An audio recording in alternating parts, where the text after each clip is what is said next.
So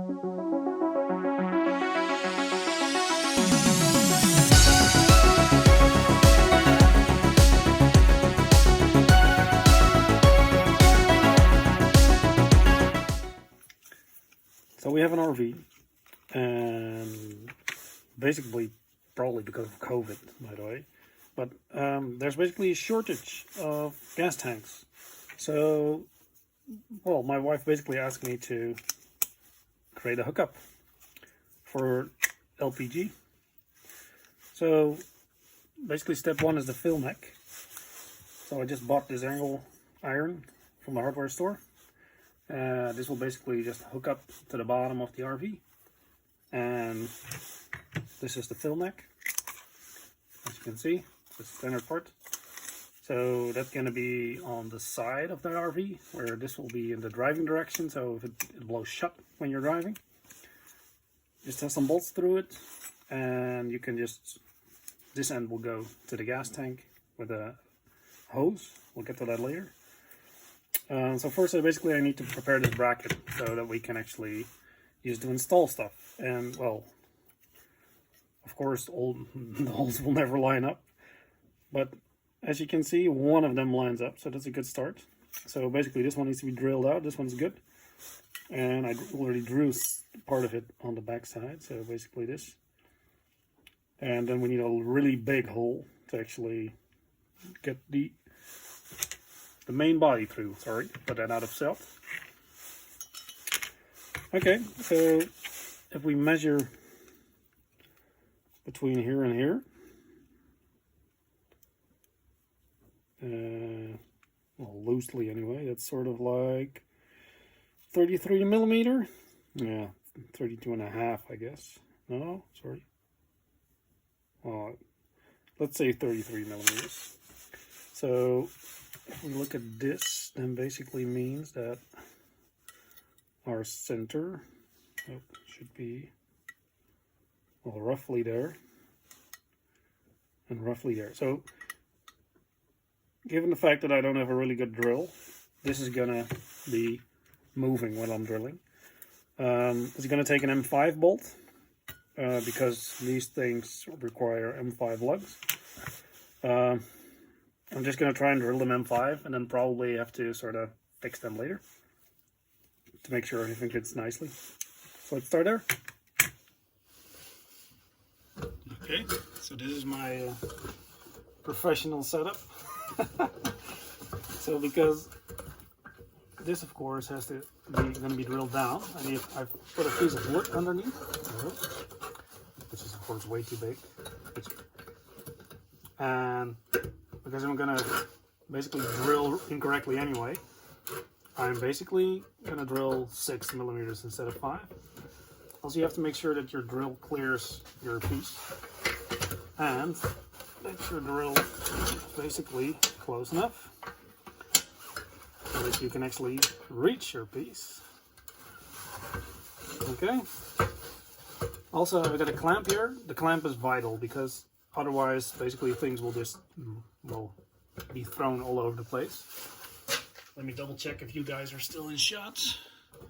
Yeah, that seems pretty cool. Oh, almost lost the wood there. Okay, let's see if you guys can see what I'm doing and if I can reach the on button. Okay, so we're gonna drill this hole first. It went pretty well. Normally you would like bang something to get the center, but yeah, you actually need tools to do that.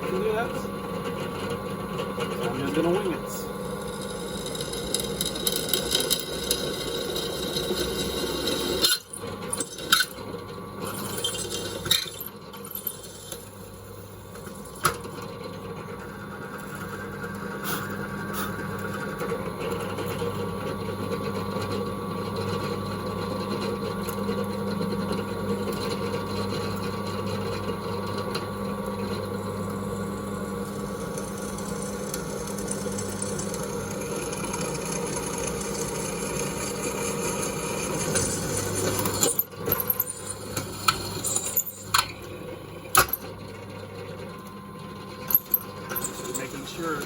your drill bit is secure.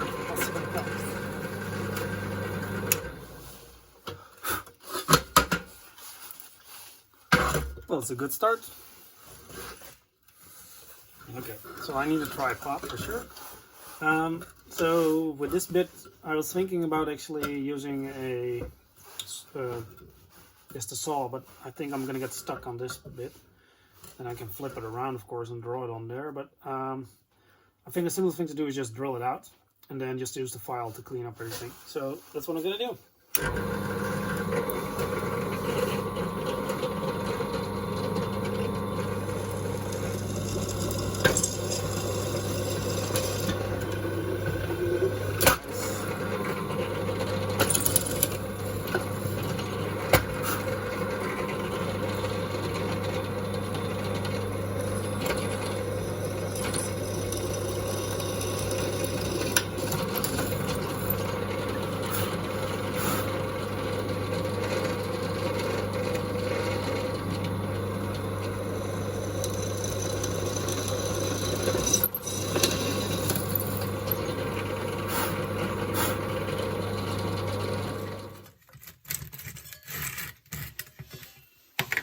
See if it will come out now for us. Yep, there we go. Probably just not do it with your hands. And there we go. So now we need to make the hole more circular. Yep, this is for wood. We'll see how it goes. I don't know.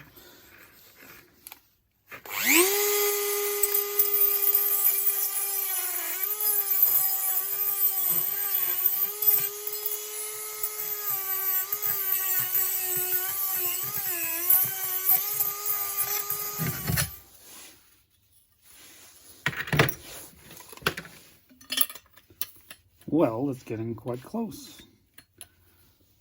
I don't know if you can see that. Where are you guys? There you are. So these holes are relatively well aligned. This one's off, so we need to do something about that.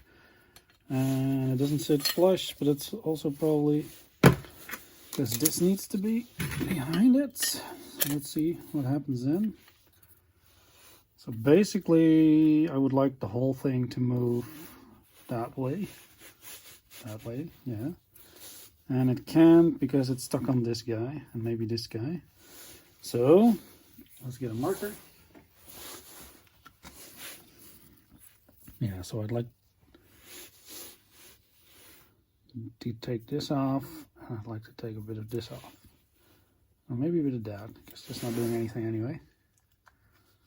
So that we have slightly more room. Okay, it's time for a test fit. So probably should have prepared like all of these screws and stuff, but I haven't, of course. So we got these guys. I would have preferred stainless steel, but I didn't have it, of course. So we just, yeah, you basically got to do with what the hardware store can get you. So this is sort of teeter-tottering, and I'm not really sure why, but let's see if we can. Let's see if we can get all the bolts through. That's the start, of course. Well, there we can. That's good. So, and then on the bottom side, basically these guys go in.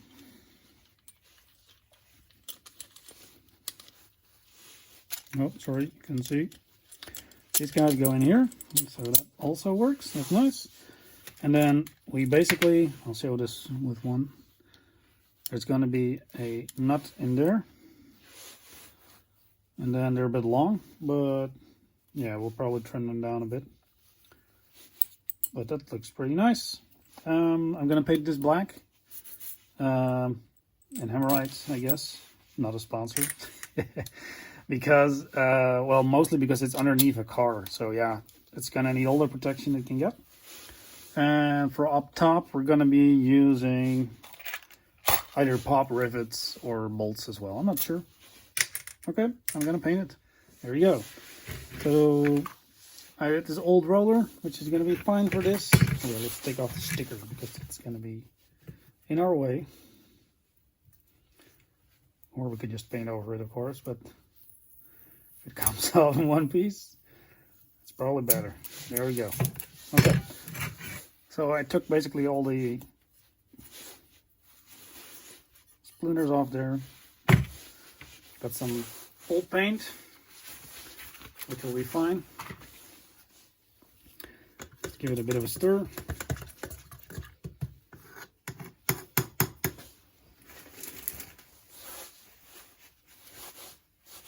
And I also found this old roller, which will do just fine because I'm lazy. Also, there's probably one cover in one go anyway. So this is the best way to paint, of course. Everybody knows that. Use the side of the roller.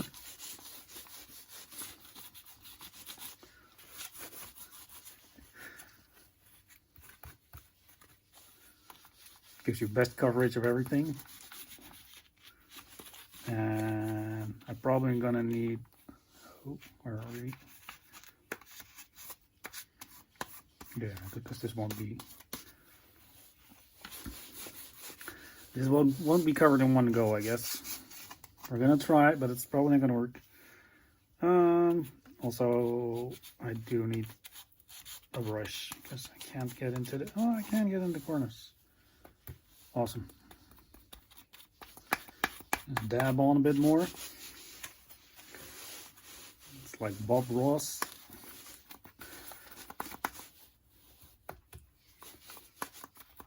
Come on, you can do it.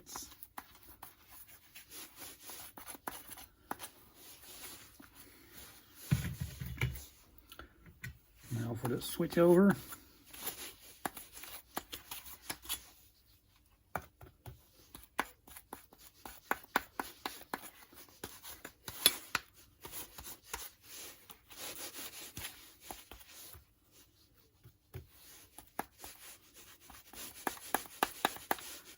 Okay, so we're going to be able to see this part later on, so this should be covered nicely. This will also be in view, albeit from beneath the RV. And yeah, this needs multiple coat, but that's fine.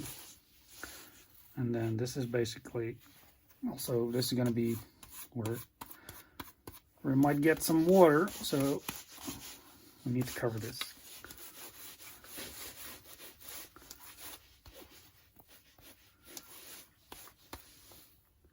Okay. We have to let it dry for a second coat.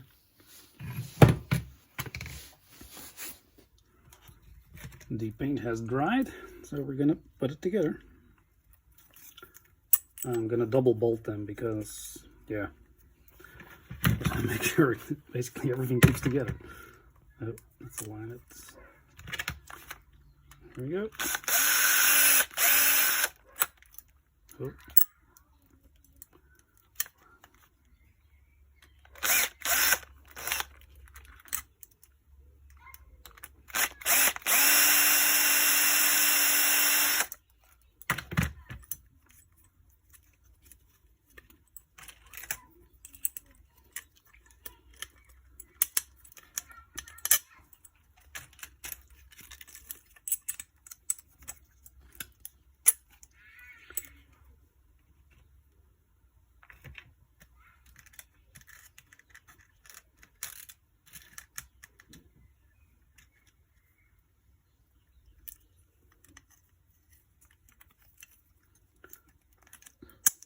So these are self-retaining nuts, which basically means that if they vibrate, they should stay on. So, and while being under an RV, that's probably a high vibration situation. Yep. So this is going to go under here, and we're going to come up here, and then we're going to connect to here. Currently, the tank is too big, so we're going to remove the top of it. And then underneath here, you can see there's already running some cables which are attached to the frame. So we're gonna hook up this line to the frame as well. Probably using some zip ties, so that they're sort of out of the way when we're driving. Yeah.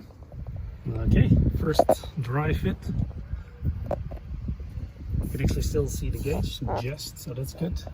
and this basically goes down there. And then we come here, and so this needs to be tied up, as you can see, to the frame rail, and then, well, I guess we should. This is,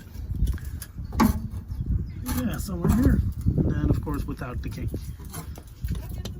Okay, so I removed the old regulator, and this is a filter that needs to be on there apparently, so we're going to go with that. Then we're going to have the hose, and then we add a new regulator, which is going to be directly on the tank, which looks like it should all fit. I'm going to keep as much length as I can here, because if we ever get another bottle, or if we're going to use it in winter, we need a normal bottle of just butane, so we can put it over there.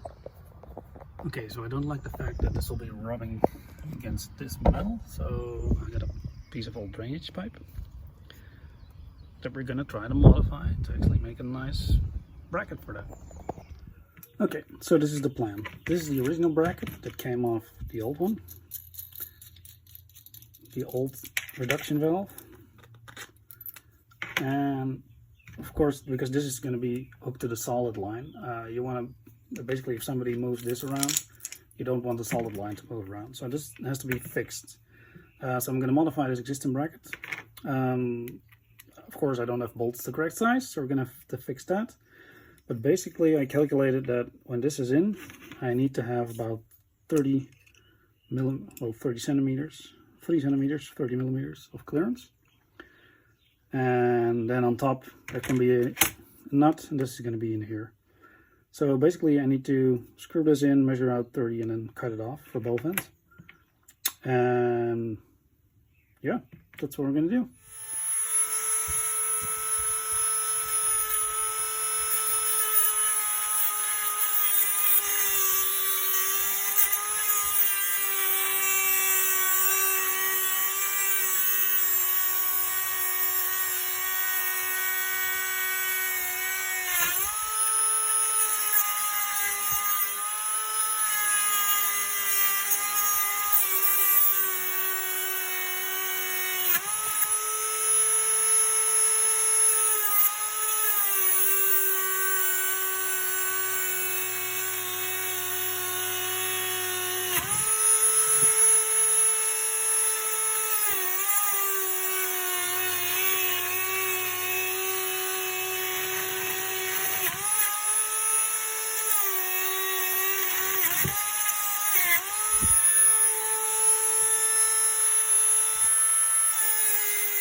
Let's see if we can get some bolts on to rethread them.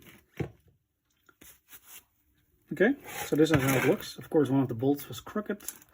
So why did I go through all the trouble of just adapting this bracket? Well, mostly because this can fit to existing stuff in the RV.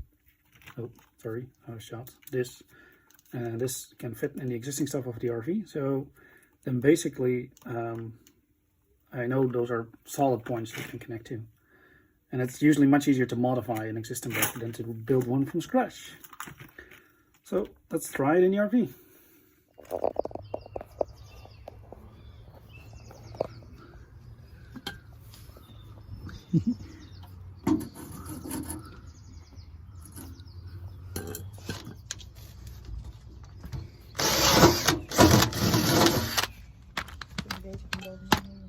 Ja, maar ja, dan kun je nog goed boren, dus nee, helaas.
Nou, extra taartje.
So here it is fully installed.